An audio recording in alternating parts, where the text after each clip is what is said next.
Hi, this is Homer Schmucker coming to you live from my studio in Las Vegas, Nevada. Oh, that's right. I don't have a studio. This is my office. The reason I'm coming to you today is, as many of you know, on April the 10th, the post office actually was required to reduce the rates. You're saving basically 2 cents per piece on every piece of mail that you send. A lot of people think this is fantastic. When's the last time we actually had a rate reduction? We always have rate increases, whether it be in the gasoline or whether it be in our utility rates, whatever. Rarely do we get decreases. Yes, we have fluctuations and things like gasoline and some other products, but for the most part, we never see a decrease in prices. We always see an increase. So when we see a decrease, we think we've hit the jackpot. And that's what many of you are probably thinking with this recent decrease in the postal rates. The truth is, we don't necessarily have a good thing going here, because the thing that's happened here is that the post office was mandated by law to reduce the rates by 2 cents per piece. It has something to do with something called exigent price increase, a price increase the post office requested that was over and above the consumer price index because of the recession and everything that the recession caused in the postal system.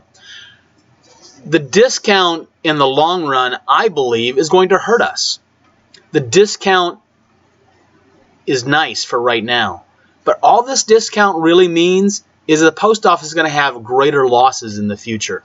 The post office wasn't seeing profitable margins. They were simply seeing themselves being closer to break even. If we do not get legislative reform allowing the post office to operate more like a regular business, there will continue to be problems in the Postal Service. We need 2 things in the Postal Service. Number 1, we need Congress to get out of the way. As I recently said to a senatorial candidate, all we want Congress to do is to do what the United States Postal Service has already done.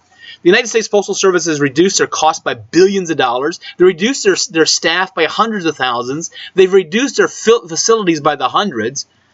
Of course, they're being blocked from doing some of these things because Congress says they can't. Matter of fact, Congress recently passed legislation trying to get the post office to reopen closed facilities. I mean, come on, what's the point of that? Can you imagine you're running a 7-Eleven network and the government comes in and tells you which locations you need to keep open? Obviously, that doesn't work. It doesn't work for 7-Eleven. It doesn't work for McDonald's. It doesn't work for Walmart. It doesn't work for the United States Postal Service. Congress needs to stay out of the way.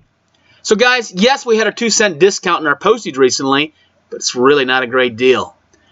Contact your congressman. Let them know that it's time for reform within the Postal Service. Let the post office act like any other business acts. And oh, by the way, Mr. Congressman, before you start throwing stones at the post office, why don't you first do what the post office has done? Let me see you begin to reduce the cost of your office. Let me see the Senate, let me see the House of Representatives actually reduce the number of staff members that they have. Let me see them start effectively using the money they've got before they start casting stones at someone like the United States Postal Service. And oh, by the way, I am not employed by the United States Postal Service. These comments are not approved by the United States Postal Service.